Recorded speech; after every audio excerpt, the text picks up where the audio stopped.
Welcome to T-SAT. పోటీ పరీక్షలకి prepare అవుతున్న అభ్యర్థుల కోసం టీశాట్ వారు అందిస్తున్న శిక్షణా తరగతుల్లో భాగంగా ప్యూర్ మ్యాథ్స్ అనే విషయంలోంచి మనము రేఖాగణితం జామెట్రీ అనే చాప్టర్ని డిస్కస్ చేస్తున్నాం.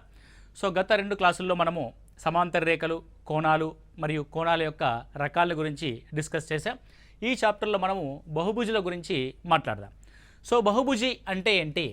What is the mean by polygon? దీన్ని ఇంగ్లీష్లో పాలిగాన్ అంటారు. పాలిగాన్, బహుభుజి అని అంటాం. సో బహుభుజి అని అంటే 3 లేదంటే అంతకంటే ఎక్కువ. సార్ 3 ఎందుకు అని అంటే 2 తీసుకుంటే అది బహుభుజిగా ఏర్పడదు, కాబట్టి మినిమం 3 ఉండాలి. ఏంటి సార్ 3 అంటే 3 రేఖాఖండాల చేత. సో ఏదైనా 3 రేఖాఖండాల చేత ఏర్పడిన సరళ సంవృత పటాన్ని బహుభుజి అని అంటాం. ఎలాంటి పటాన్ని? సరళ అంటే సింపుల్, సంవృత. సో సంవృత అంటే అర్థం మూయబడింది అని అర్థం. సంవృత అంటే క్లోజ్డ్ ఫిగర్, గ్యాప్ ఉండదు. ఫర్ ఎగ్జాంపుల్ నేను 3 రేఖాఖండాలు తీసుకొని ఇలా గ్యాప్ ఇచ్చాను అనుకోండి. సో ఇదేమవుద్ది, లోపలికి ఎంటర్ అవ్వచ్చు, గ్యాప్ ఉంది. సో ఇది బహుభుజి కాదు. సో అది క్లోజ్ చేయబడి ఉండాలి, దాన్ని బహుభుజిగా మనం పేర్కొంటాం. సో సరళ సంవృత జ్యామితి నిర్మాణాన్ని మనము ఏమంటారంటే బహుభుజి అని అంటాం.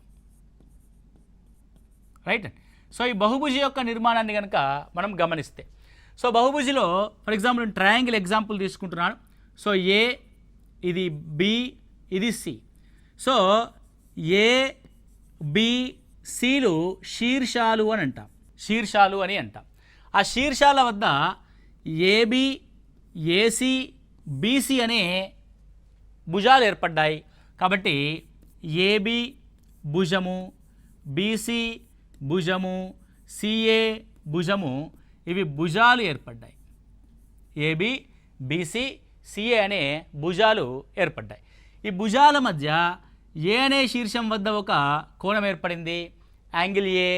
బి అనే శీర్షం వద్ద మరొక కోణం ఏర్పడింది, యాంగిల్ బి. సి అనే శీర్షం వద్ద 3వ కోణం ఏర్పడింది, యాంగిల్ సి అవుతుంది. కాబట్టి ఇందులో మనకేమున్నాయి? Angle A, angle B, angle C అనే కోణాలు ఉన్నాయి. Okay, very nice. కోణాలు ఏర్పడ్డాయి. ఓకే. అండ్ కోణాలు ఈ బహుభుజి లోపలనే కాకుండా బయట కూడా ఏర్పడతాయి.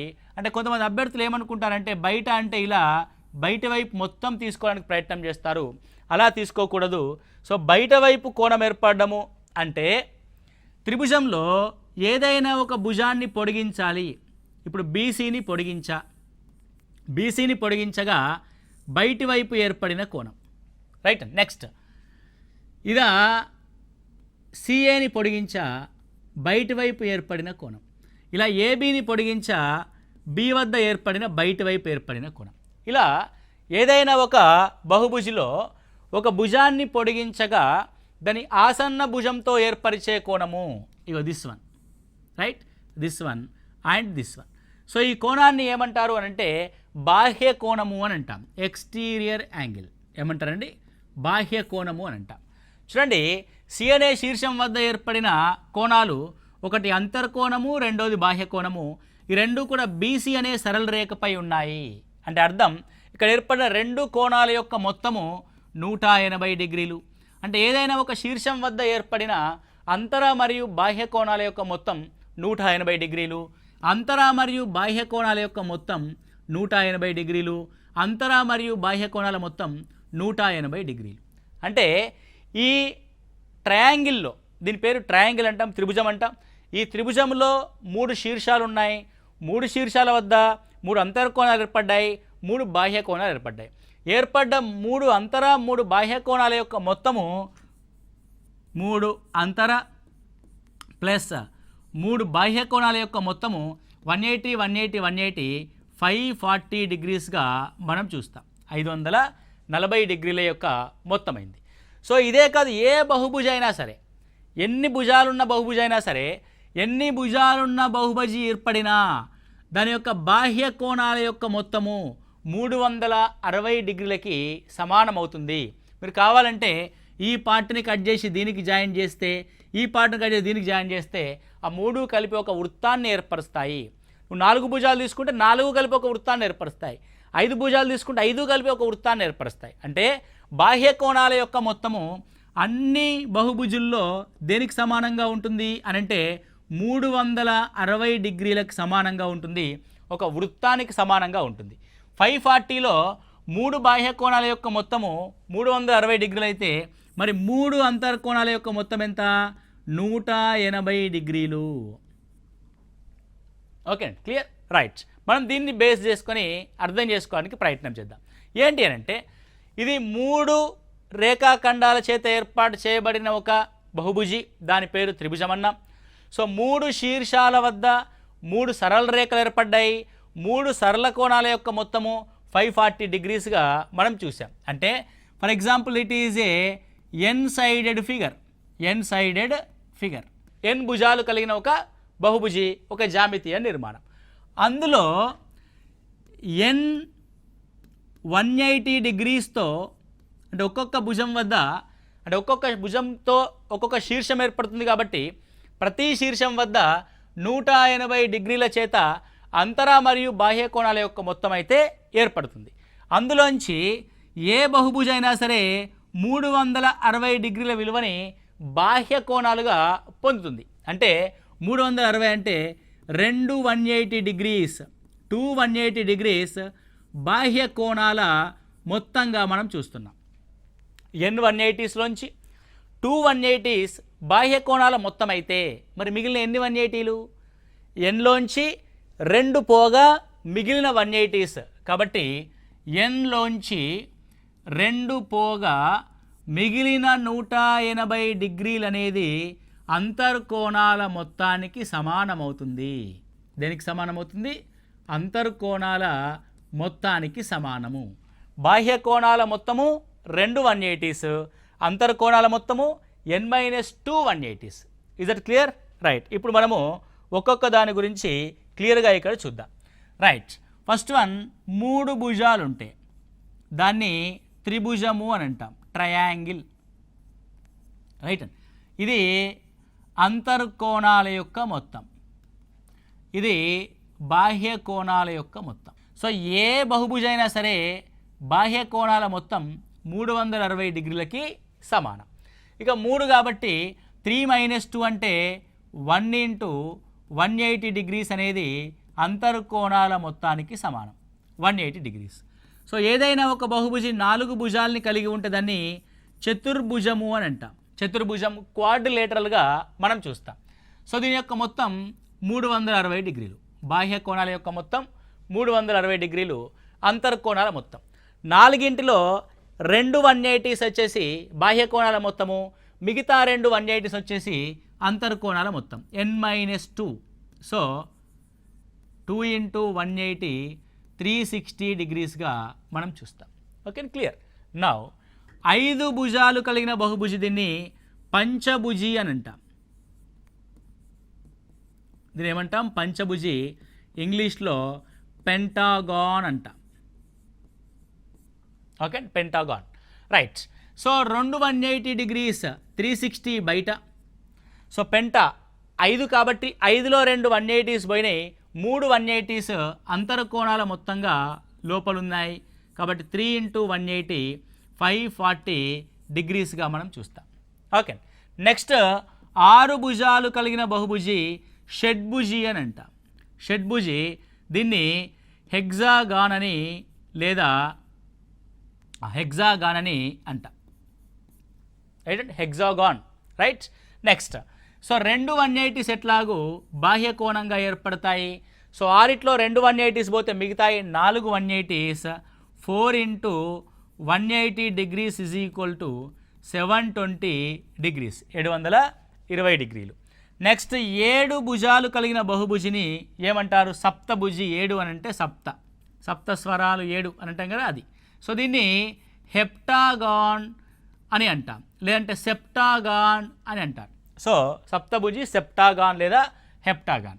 360 డిగ్రీలు యాజ్ యూజువల్గా బాహ్య కోణాల యొక్క మొత్తము, అంతర్కోణాల మొత్తం వచ్చేసి 5 × 180 డిగ్రీస్, 18 5 900 డిగ్రీస్గా మనం దీన్ని చూస్తాం. ఓకే అండి, it is septagon. Right. Next one 8. దీన్ని అష్టభుజిగా పేర్కొంటాం. అష్టభుజిని ఆక్టాగాన్ అని అంటారు ఇంగ్లీష్లో, ఆక్టాగాన్. సో బాహ్య కోణాల యొక్క మొత్తము 360. ఇది వచ్చేసి 6 × 180 డిగ్రీస్. ఓకే, సో 6 × 180 డిగ్రీస్ అంటే it is 1080 degrees. So what is the value? 1080 degrees. ఇక్కడ పక్కన రాస్తా. సో 9 భుజాలు ఉంటే దాన్ని నవభుజి అని అంటాం. నవభుజి నోనాగాన్గా పేర్కొంటాం. 360 డిగ్రీస్ ఎలాగూ బాహ్య కోణాల యొక్క మొత్తము. సో 7 × 180 డిగ్రీస్గా మనం చూస్తే 0, 756, 7 1260 డిగ్రీస్ అనేది అంతర్కోణాల యొక్క మొత్తం అవుతుంది. సో 10 భుజాలు కనుక కలిగి ఉంటే దాన్ని దశభుజి అని అంటాము. దీన్ని డెకాగాన్గా మనం పేర్కొంటాం.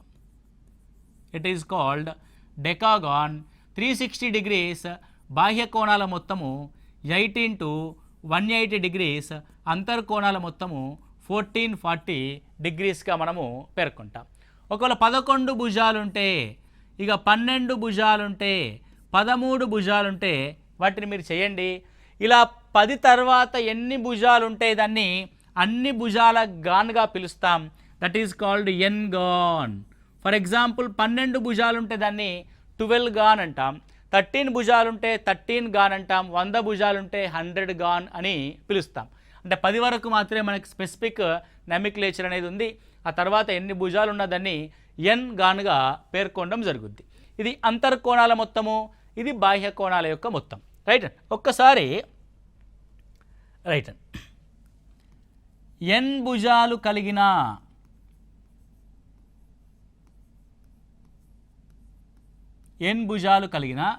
బహుభుజి మన దగ్గర ఉంది. ఎన్ భుజాలు కలిగిన బహుభుజి మన దగ్గర ఉంది. దానిలో అంతర్కోణాల మొత్తం ఉంది. అంతర్కోణాల మొత్తం. ఎందుకు అంతర్కోణాల మొత్తము? ఎన్ భుజాలు ఉన్నాయంటే n-2 × 180 డిగ్రీస్ ఉన్నాయి. ఆల్రెడీ డిస్కస్ చేశాం. నెక్స్ట్ బాహ్య కోణాల మొత్తం ఉంది. నెక్స్ట్ బాహ్య కోణాల మొత్తం. బాహ్య కోణాల మొత్తము 360 డిగ్రీలు అయింది. అంతర్కోణాల మొత్తము, బాహ్య కోణాల మొత్తం. నేను రెండింటి మధ్య నిష్పత్తిని రాస్తున్నాను. అంతర్కోణాల మొత్తానికి, బాహ్య కోణాల మొత్తానికి మధ్య గల నిష్పత్తిని రాస్తే ఇక్కడ 180 2 360. So what is the ratio? n-2:2. So N భుజాలు కలిగిన బహుభుజిలో అంతర మరియు బాహ్య కోణాల యొక్క నిష్పత్తి ఏమవుతుంది అంటే n-2:2 అవుతుంది. ఏమంటాడు అనంటే, ఒక 9 భుజాలు కలిగిన బహుభుజిలో, 9 భుజాలు కలిగిన బహుభుజిలో అంతర బాహ్య కోణాల మొత్తం మధ్య నిష్పత్తి ఎంత? సాధారణంగా అందరూ ఏం చేస్తారు? 9 భుజాలు ఉన్నాయి కాబట్టి 9 భుజాలు కాబట్టి 9 భుజాలు కలిగిన బహుభుజ యొక్క అంతర్కోణాల మొత్తాన్ని కనుక్కుంటారు. బాహ్య కోణాల యొక్క మొత్తాన్ని కనుక్కున్నప్పుడు రేషియో రాస్తారు. మనం డైరెక్ట్గా రాసేస్తాం. ఎన్ అంటే భుజాల యొక్క సంఖ్య. సో అంతర బాహ్య కోణాల యొక్క నిష్పత్తి n-2:2. n-2 అంటే ఇటువైపు 9-2:2.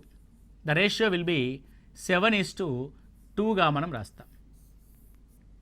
ఓకే, 7:2. Very simple. మీరు చూడండి, అంతర బాహ్య కోణాల యొక్క నిష్పత్తి 7:2. వాటి భుజాల యొక్క మొత్తము 9 మళ్ళీ, అంటే 7 + 2 9. అంటే అంతర బాహ్య కోణాల యొక్క నిష్పత్తుల మొత్తాన్ని కలిపితే మనకు మళ్ళీ భుజాల సంఖ్య వస్తుంది. ఎట్ ద వన్ కండిషన్, ఒక కండిషన్ వద్ద. ఏంటా కండిషన్ అంటే, బాహ్య కోణాల యొక్క నిష్పత్తి ఖచ్చితంగా 2గా ఉండాలి. ఖచ్చితంగా 2 ఉండాలి, లేకపోతే అది వర్కౌట్ అవ్వదు. సార్ లేదండి 2 లేదు, ఏం చేయాలి? 2కి ఈక్వల్ చేయాలి. నిష్పత్తిని మనము ఎలానైనా పెంచుకోవచ్చు, ఎలానైనా తగ్గించుకోవచ్చు. రైట్. ఫర్ ఎగ్జాంపుల్, ఇప్పుడు క్వశ్చన్ ఇలా ఉందనుకోండి. బహుభుజిలో అంతర బాహ్య కోణాల నిష్పత్తి, అంతర బాహ్య కోణాల యొక్క నిష్పత్తి 11:1 అయితే భుజాల సంఖ్య అడిగాడు అనుకోండి, భుజాల సంఖ్య అడిగితే రైట్. ఇందాక చెప్పారు మాస్టర్ గారు ఏమని చెప్పారు, సో అంతర మరియు బాహ్య కోణాల యొక్క నిష్పత్తి ఇస్తే ఆ నిష్పత్తుల యొక్క మొత్తమే మనకి ఏమవుతుంది, భుజాల సంఖ్య అవుతుంది. 7 + 2 9 అయింది అని చెప్పేసి ఇక్కడ దాకా వదిలేసి నువ్వు మధ్యలో వదిలేసావు అనుకోండి సబ్జెక్ట్ని, అందుకే పూర్తిగా చివరి దాకా వినాలి ఏదైనా సరే. సో ఇప్పుడు 11 + 1 12 అని పెట్టేస్తాను. నేనేం చెప్పా కండిషను, ఏదైతే బాహ్య కోణాల యొక్క నిష్పత్తి ఉంటుందో ఇట్ షుడ్ బి 2, అది 2 ఉండాలి. 2 ఉన్న తర్వాత రెండింటిని యాడ్ చేయాలి. 11:1లో ఇది 2 కావాలంటే ఏం చేయాలి, మనం దీన్ని 2తో మల్టిప్లై చేయాలి. Whole ratio multiplied with 2. Now it is 11 2s are 22, 1 2s are 2, that is 22:2. n భుజాల సంఖ్య ఈజ్ ఈక్వల్ టు 24, 24. అది 24 భుజాలు కలిగిన ఒక బహుభుజి కింద లెక్క. Okay right. ఈ విధంగా మనం బహుభుజుల్ని చూస్తాం. నెక్స్ట్ వన్, బహుభుజుల్లో రకాలు, the types of polygons right. So ఒకటి కుంభాకార బహుభుజి, రెండవది పుటాకార బహుభుజి, మూడవది క్రమ బహుభుజి,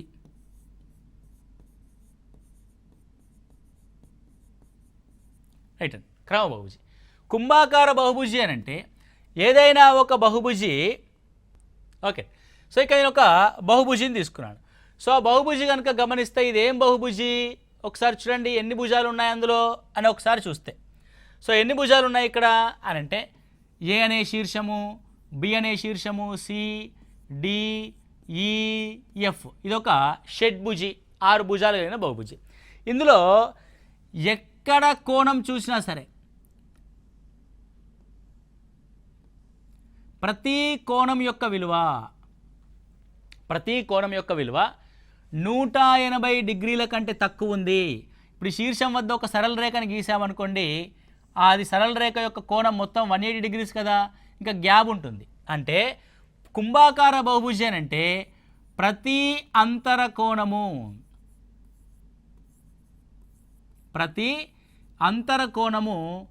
180 డిగ్రీస్ ఉంటుంది. అలాంటి బహుభుజిని ఏమంటారంటే కుంభాకార బహుభుజి అని అంటాం. కుంభాకార బహుభుజిలో వివిధ శీర్షాలని కలుపుతూ ఏ రేఖాఖండాన్ని గీసినా సరే అది బహుభుజి లోపలే ఉంటుంది తప్ప బయటికి రాదు.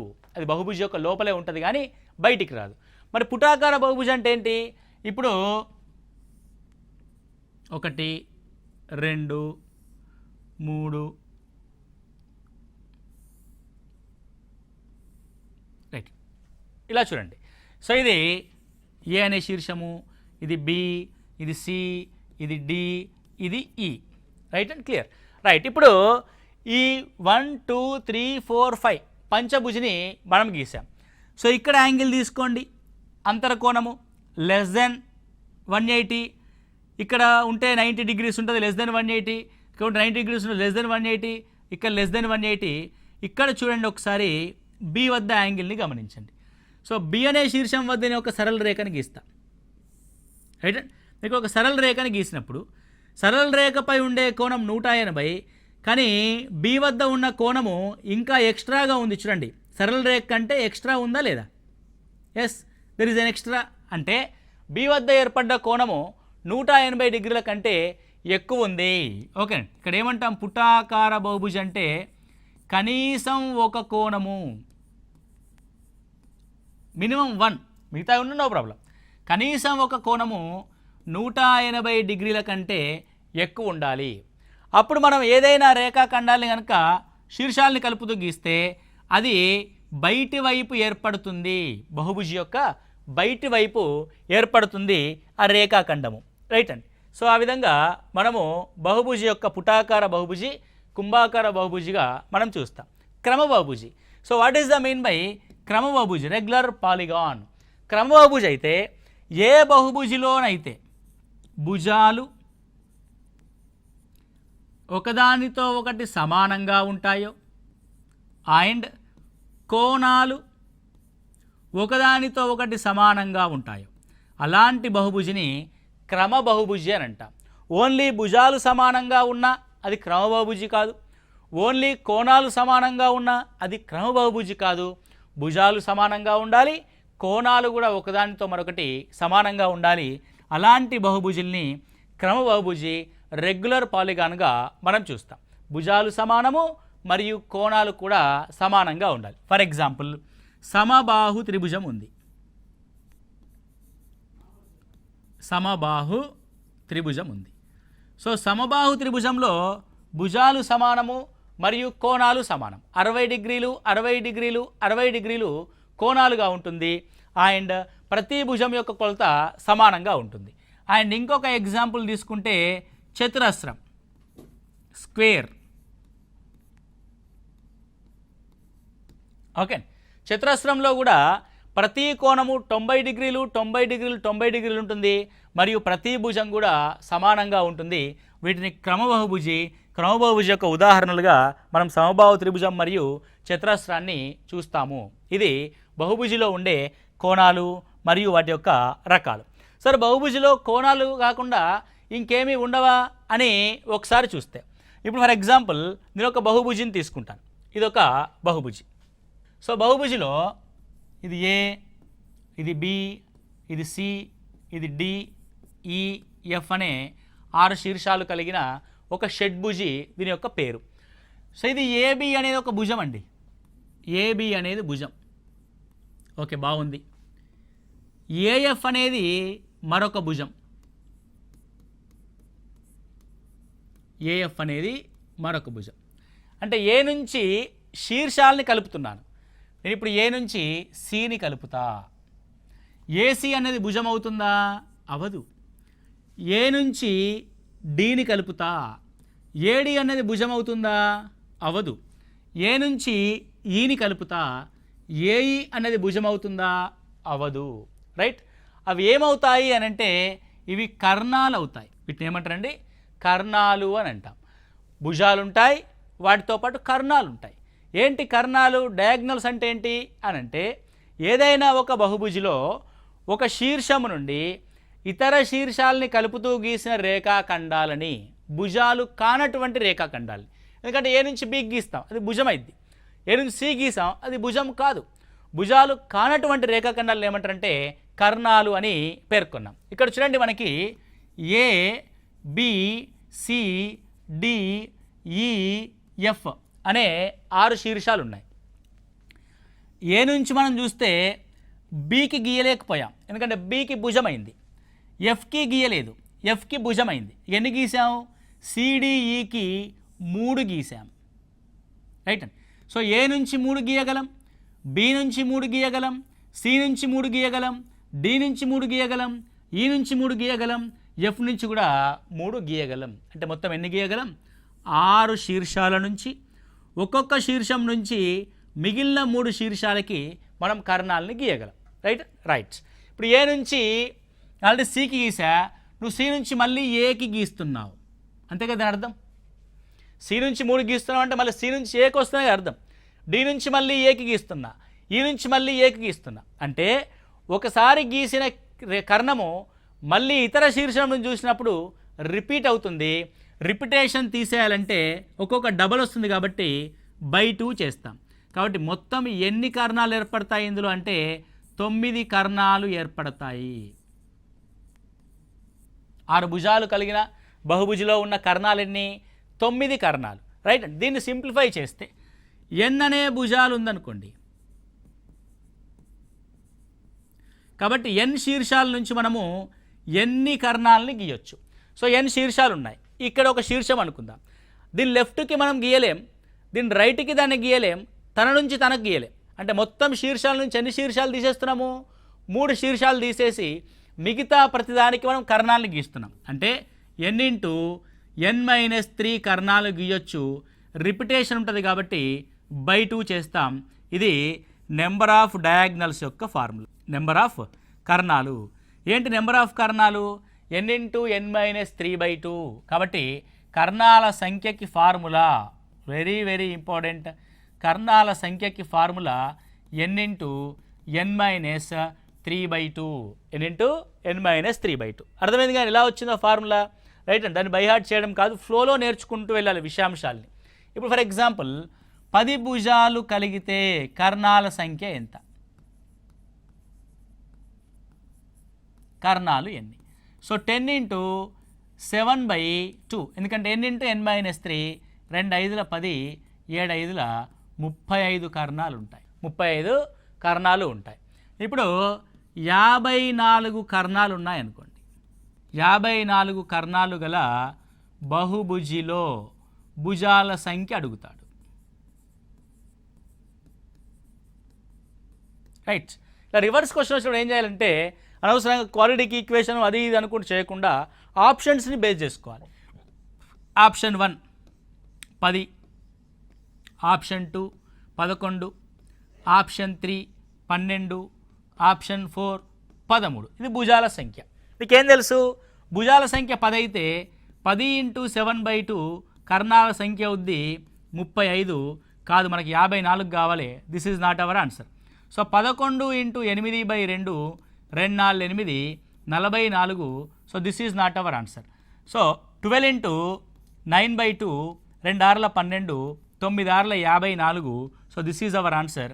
54 కర్ణాలు కలిగిన బహుభుజిలోని భుజాల సంఖ్య ఎంత? 12. ఇలా ఆప్షన్స్ని బేస్ చేసుకొని కర్ణాల సంఖ్య నుంచి భుజాల సంఖ్యని కనుక్కోవాల్సి ఉంటుంది. ఇది బహుభుజులు అనే కాన్సెప్ట్ రేఖాగణితంలోంచి మనం క్లియర్గా డిస్కస్ చేసాం. అంతర్కోణాలు అడుగుతాడు, బాహ్య కోణాలు అడుగుతాడు, కర్ణాలు అడుగుతాడు. కాబట్టి 3 అంశాలపైన దృష్టి పెట్టండి. మళ్ళీ ఒకసారి వీడియోని జాగ్రత్తగా చూసి నోట్స్ జాగ్రత్తగా ప్రిపేర్ చేసుకొని ప్రాక్టీస్కి క్వశ్చన్స్ కూడా మీరు ఎక్కడి నుంచి తీసుకున్నా సరే ఒకసారి ట్రై చేయండి, మీకు ఈజీగా వచ్చేస్తాయి. ఓకే, నెక్స్ట్ క్లాస్లో మిగతా కంటెంట్ అనేది చూద్దాం. Thank you, all the best.